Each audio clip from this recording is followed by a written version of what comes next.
Greetings from South Korea. I am Arirang News AI anchor. Here is the news making headlines today.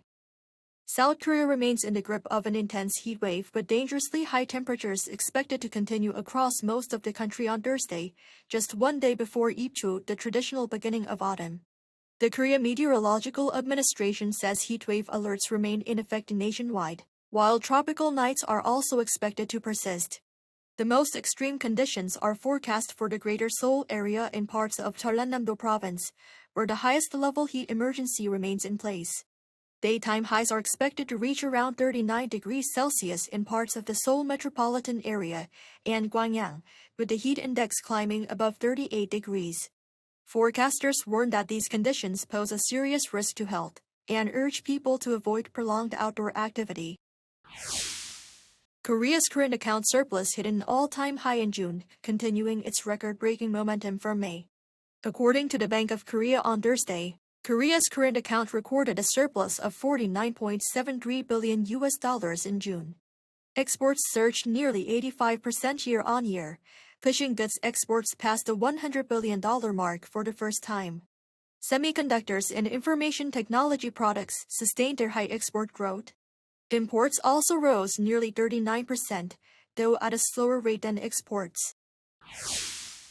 Iran says it is in the final stages of reaching an agreement with Oman on a new commercial shipping route through the Strait of Hormuz, raising hopes of easing a standoff that has disrupted global oil markets for months.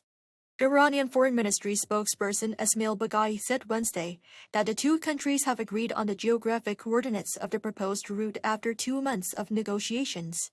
He said a joint statement outlining the agreement is now being finalized, provided third parties do not obstruct the process, apparently referring to the United States. Iran insists on retaining a measure of control over shipping through the strait, while Washington has opposed any agreement that would give Tehran authority over international maritime traffic or allow it to collect transit-related fees. The Trump administration is expected to announce tariffs and minimum import prices on polysilicon as early as Thursday, targeting a key material used in solar panels and semiconductors. According to Reuters and Bloomberg, the plan includes a 15% tariff on polysilicon derivatives following a year-long Commerce Department investigation aimed at countering China's dominance of the supply chain. Korean firms which have invested heavily in U.S. solar and chip manufacturing are closely watching the potential impact. Seoul had earlier urged Washington to apply any restrictions flexibly to Korean companies. The Ministry of Culture, Sports and Tourism pledged on Wednesday to strengthen K-culture and expand support for artists and intellectual property-driven content. Under its second-half policy agenda, the government aims to attract 40 million annual international visitors by expanding airport and accommodation infrastructure. This plan includes promoting high-value tourism such as medical and beauty services, as well as travel packages linked to concerts and movies.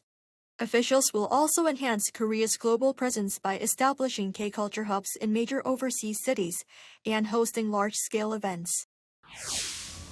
That is all from me today. Thank you for watching.